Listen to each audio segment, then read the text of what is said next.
নব সাজে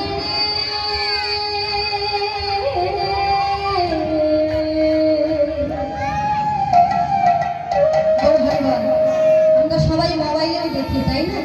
প্রেমানন্দ মহারাজ জি বৃন্দাবনের